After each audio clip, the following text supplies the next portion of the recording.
My name is Victoria Winters. Colonial, a strange, dark mansion, brooding on the crest of a lonely hill. It's my home now, and the outside world seems a million miles away. Yet I know there are homes and warmth in Collinsport. I know there are people with hopes and dreams and unexpressed fears.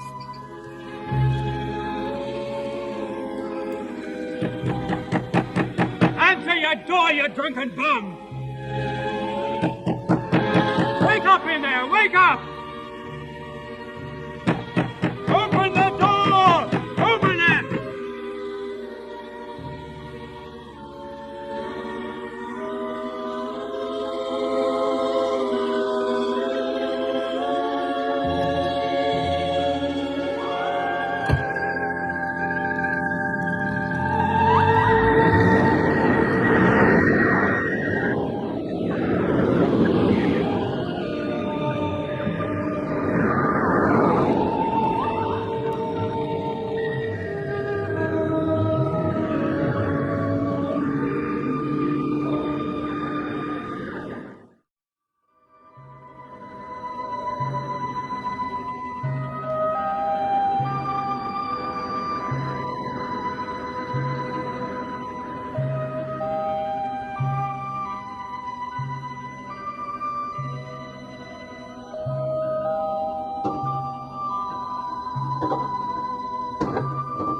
Who is it?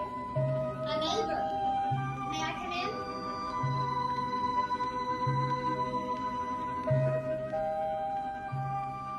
Saw the light under the door and thought I might borrow a cup of sugar. You're Carolyn. And you're Victoria. Or is it Vicky? Either one doesn't make any difference, whichever you like. Well, Vicky, on behalf of myself and my kooky family, I bid you welcome to the House of Usher. Thanks. On second thought, I'd be glad to help you pack. Well, not tonight.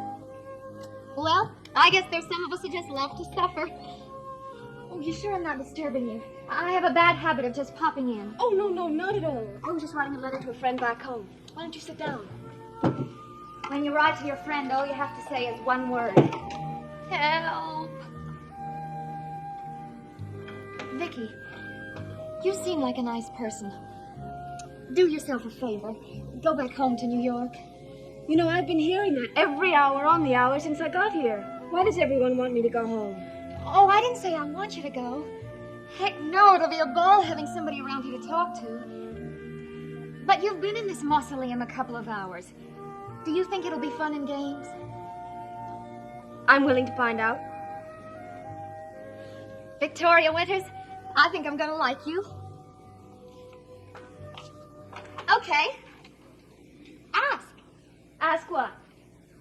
Well, I was born and brought up in this prison, and you can't tell me you don't have a couple of dozen questions. Come. No hesitation, please. It will not hurt. Very good. Well, I do have a question. Good. Who's Bert Devlin? Never heard of him. Your uncle has. Oh, so you met Uncle Roger. What did you think of him?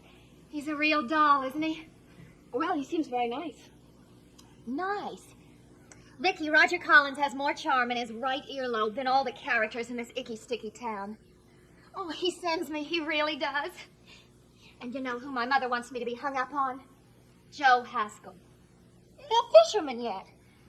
Oh, sure, Joe's a nice guy, but... Well, let's face it, Vicky. If you had your choice between a charmer like Uncle Roger and the homegrown variety, which would it be? I didn't know you had the choice. I guess I don't. I guess I'll never have any real choices until I can... Hey, you were asking me about someone, weren't you? I was asking you about Bert Devlin. Oh, yes. Bert Devlin. Bert Devlin. Never heard of him.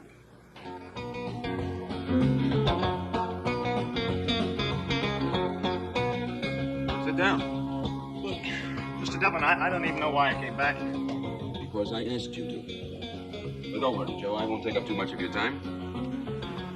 Just a few questions about you and the girl you want to marry. Carolyn? Why should you be interested in Carolyn? Sit down, Joe. And you might just find out why.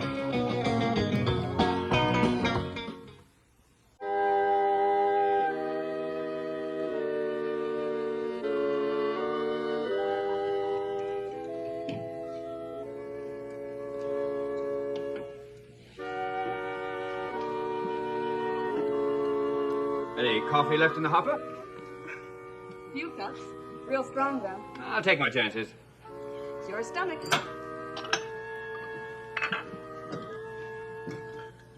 Say, Maggie, how's your father these days? Same as always. Full of sound and fury. You want some pie? All right. He picks you up sometimes, doesn't he, when you're closing? If he's in the mood. Why? I might have a buyer for one of his paintings. Well, that would be nice. Why don't you try the house? Oh, I did. I rang the bell a couple of times, but nobody answered. You should have banged on the door. You know my father. Little celebration, and he sleeps like there's no tomorrow. Well, banging on doors isn't exactly in my repertoire.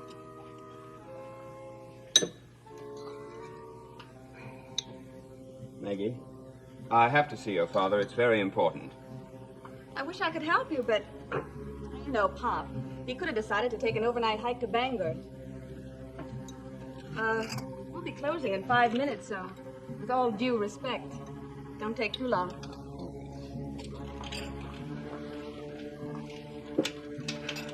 I hear Bert Devlin checked into the hotel tonight. That's right. Have you seen him? But I understand he really hit it big. What do you mean? Took 3 rooms on the top floor, handing out big tips. And I remember when he used to pose for Pop. For quarters. You know, it's a funny thing how fond Pop used to be of Bert. He's never mentioned him. Never mentioned his name once in all these years.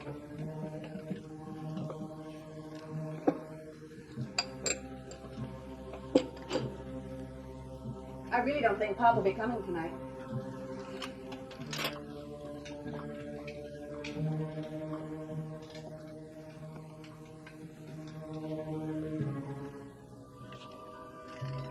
How should I know what he was thinking? But if Uncle Roger took off when you mentioned this Bert Devlin's name, he must have had a good reason. He knows what he's doing. He can take care of himself. I'm not worried about him. He seemed frightened, Carolyn. I've never seen a man so frightened. Look, you sure you want to continue this grand tour? Because I'm beginning to think the place is really getting you down. No, I'm all right. And I promise not another word about Mr. Devlin. Who's he? Oh, good old Uncle Isaac. Isaac Collins. He's the one who began it all. Started the whole wingding back in the 17th century. Built the fishing fleet, founded the town, gave it a name. The works. He must have really been something. I've always thought Uncle Roger looked a little bit like him. Ricky, I know my uncle, and he doesn't scare. I don't even think an earthquake would scare him. All right, but... Now what? That door, I'm sure I closed it tightly when we came in here. Looks like you didn't. I know I When did. in doubt, look.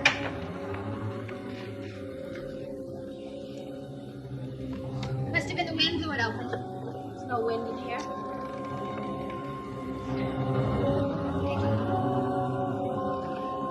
going to have to try to get used to doors like that. It isn't easy, I know. But you'll have to try. Now, where were we? Isaac Collins, the big shot who started the whole mess. You might say he's the man who put us into the fish business. I wonder what he'd say if he could see the town now. Artist colony, summer people, and this big, fat, ugly house on top of the hill. You want to marry Carolyn Stoddard, don't you?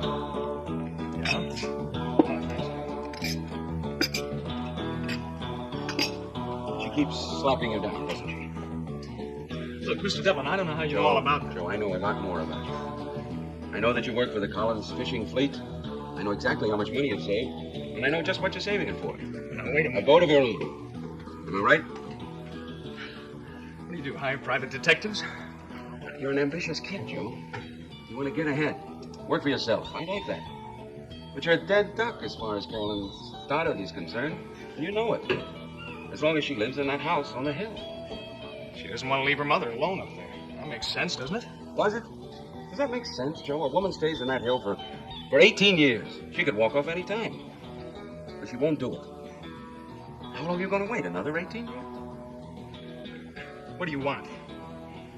I want to give you $2,375. You what? That'll do it, won't it? That's how much you need for that down payment on the boat you won.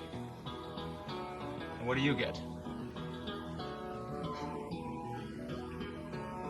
Information. But I can't give you any information.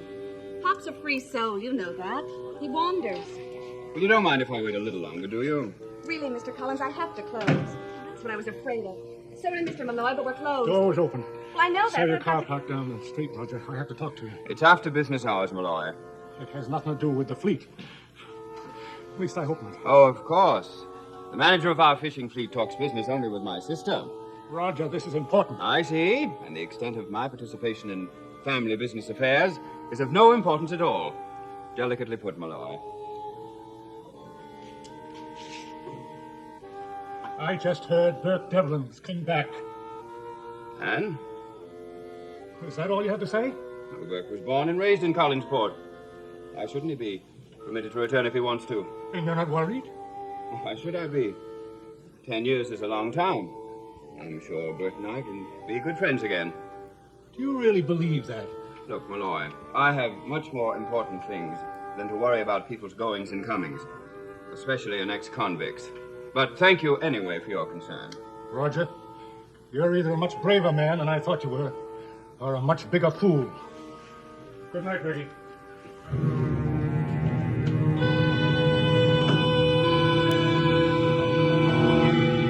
You sure he's coming here? Well, don't worry about it, Strake. Yeah. Now, just pick up the bag and do what I told you. Go back to New York. All right. One Strake, about that report you did on the Collins family. It was a good job. I'm sending you a bonus.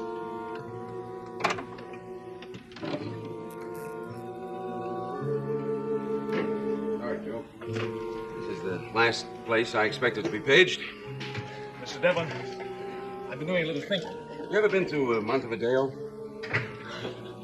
Furthest I've ever been is Boston. Mr. Devlin, There's a bar in Montevideo. Crummy joint. Bugs all over the place. Glasses look like they haven't been washed in a year. Would you believe it, Joe? In that filthy hole was where I first started to make it big. And you know why? The character came over to my table, sat down, made me a proposition. And I didn't think. I didn't think for a minute. I snapped at it. And I was on my way.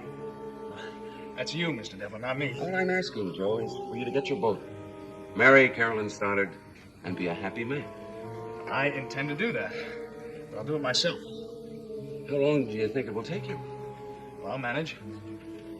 Joe, you've been hanging around that house for a long time. You must have seen a lot, heard a lot. That's all I want to know. Anything. Important, unimportant. Sorry.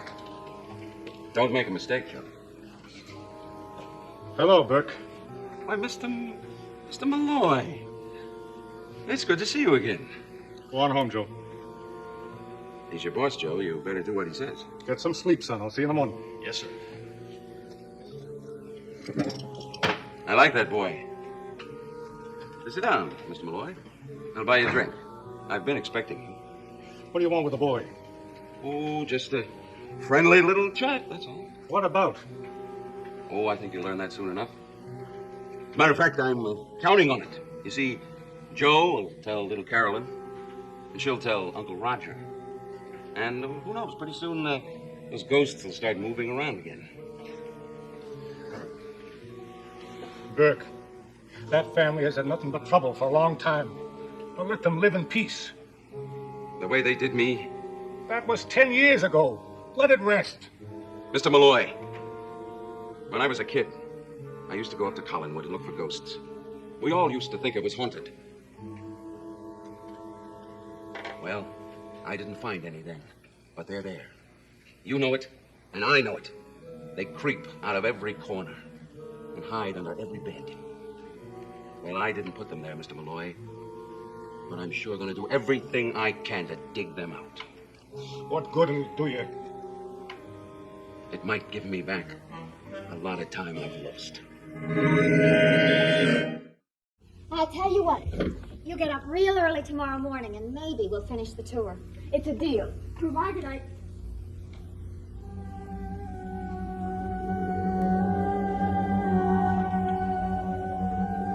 It's funny.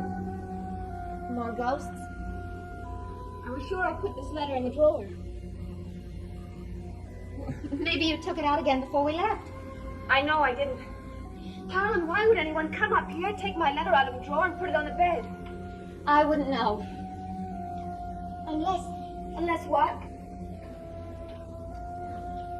Vicky, take my advice. Lock your door and get a good night's sleep. Because come tomorrow, you are going to need it. I'll see you in the morning.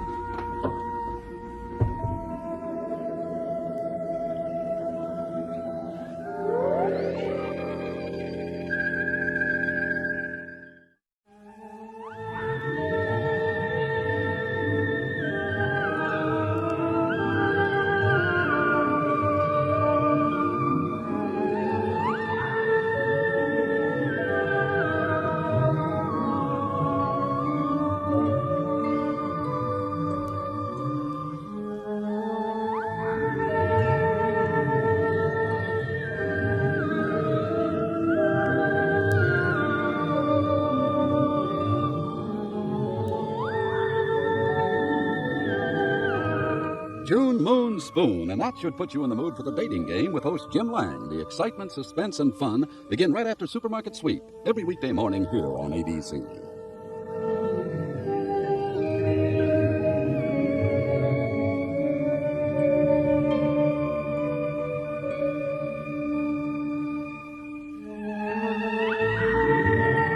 Dark Shadows has been a Dan Curtis production.